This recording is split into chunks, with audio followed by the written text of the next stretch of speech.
The Western Philosophy by Will Durant, Chapter 2, Section 6, Psychology and the Nature of Art.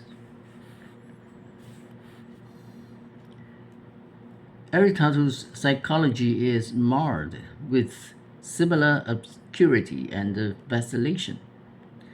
There are many interesting passages. The power of habit is emphasized and is for the first time called second nature, and the laws of association, though not developed, find here a definite formulation.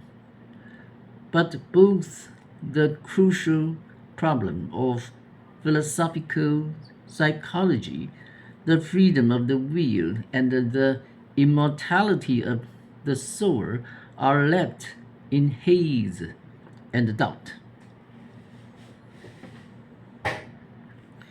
Aristotle talks at times like a determinist. We cannot directly will to be different from what we are, but he goes on to argue against determinism, that we can choose what we shall be by choosing now, and the environment that shall mold us. So we are free in the sense that we mold our own characters by our choice of friends, books, occupations, and amusements. He does not anticipate the determinist's ready reply that these formative choices are themselves determined by our antecedent character, and this at last by unchosen heredity and early environment. He presses the point that our persistent use of praise and blame presupposes moral responsibility and free will. It does not occur to him that the determinist might reach from the same premises a precisely opposite conclusion, that praise and blame are given that they may be part of the factors determining subsequent action.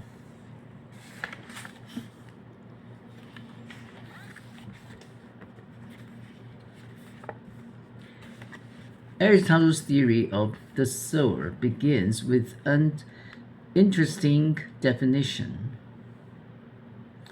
The soul is the entire vital principle of any organism, the sum of the powers and the processes in plants. The soul is merely a nutritive and reproductive power. In animal, it is also a sensitive and locomotor power. In man, it is as well the power of reason and thought.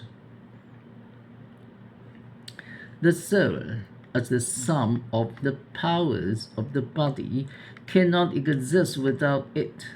The two are as form and wax, separable only in thought, but in reality one organic whole. The soul is not put into the body like the quicksilver inserted by Daedalus into the images of Venus to make stand-ups of them. A personal and particular soul can exist only in its own body. Nevertheless, the soul is not material, as Democritus would have it, nor does it all die. Part of the rational power of the human soul is passive. Passive. It is bound up with memory and dies with the body that bore the memory, but the active reason, the pure power of thought, is independent of memory and is untouched with decay. The active reason is the universal us, distinguished from the individual element. In man, what survives is not the personality with its transitory affection and desires, but the mind in its most abstract and impersonal form. In short, Aristotle destroys the soul in order to give it immortality. The immortal soul is pure thought, undefiled with reality, just as Aristotle's God is pure activity, undefiled with action. Let him who can be comforted with this theology. One wonders sometimes whether this metaphysical eating of one's cake and keeping it is not Aristotle's subtle way of saving himself from anti Macedonian hemlock.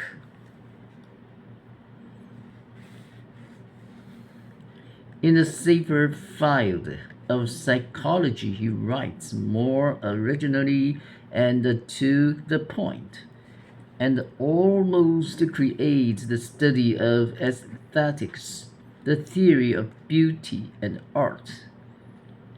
Artistic creation, says Aristotle, springs from the formative impulse and the craving for emotional expression. Essentially, the form of art is an imitation of reality. It holds the mirror up to nature. There is in man a pleasure in imitation apparently missing in lower animals. Yet, the aim of art is to represent not the outward appearance of things, but their inward significance. For this, and not the external mannerism and detail, is their reality. There may be more human variety in the sternly classic moderation of the Oedipus Rex than in all the realistic tears of the Trojan women.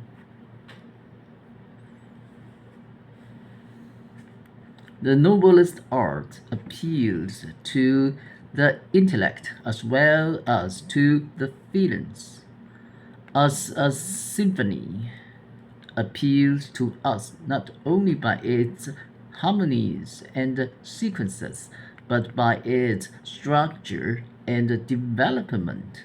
And this intellectual pleasure is the highest form of joy to which a man can rise. Hence, a work of art should aim at form and above all at unity, which is the backbone of structure and the focus of form. A drama example should have unity of action. There should be no confusing subplots, nor any digressive episodes. But above all, the function of art is catharsis, purification, emotions accumulated in us under the pressure of social restraints and liable to sudden issue in unsocial and destructive action are to touched off and sleuthed away in the harmless form of theatrical excitement. So tragedy, though pity and fear, effects the proper purgation of these emotions. Aristotle misses certain features of tragedy, example, the conflict of principles and personalities.